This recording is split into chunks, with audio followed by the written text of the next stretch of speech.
the data is not going to start to cooperate, then she's not going to be so quick. So, the market is focusing on that. It was a very positive performance by her yesterday. They've delayed tomorrow's, I guess, because of the weather. So that's off until next week. But I think what you're going to see, we're through earnings, and so it's going to be a refocus back on the fundamentals. And there, I think, once they start to realize what the impact of the withdrawal, then you may see just a little bit more churn. Realistically, snow's making its way up the East Coast starting tonight.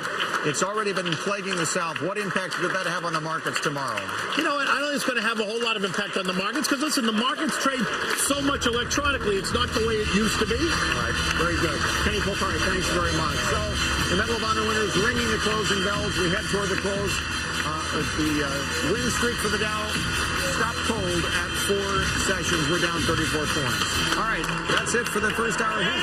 Second hour of the closing bell with Kelly Evans. I'll see you tomorrow.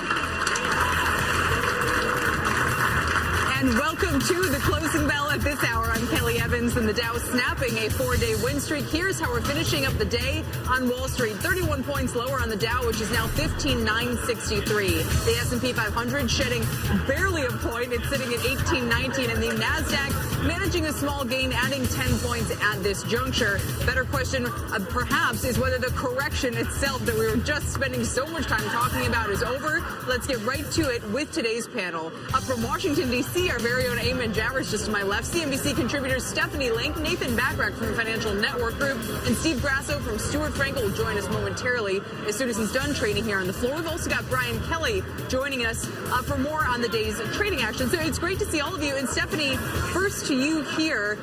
Was this too far, too fast for the snapback? That 4-day win streak, which was pretty strong. What do you make of the day's trading action? Well, I was actually pretty encouraged by the earnings that we have gotten over the last day and a half.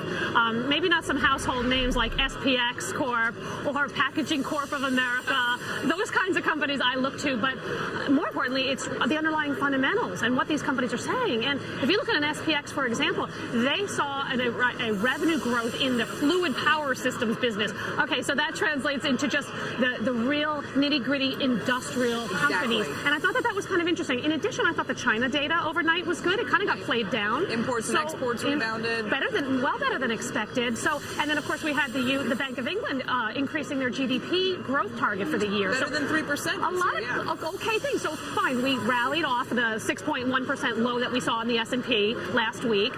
I think some of the data though has been pretty good, so it's encouraging. Brian Kelly, what do you do here? Where do you see opportunity? Well, I'll tell you, I would be a little bit careful because we haven't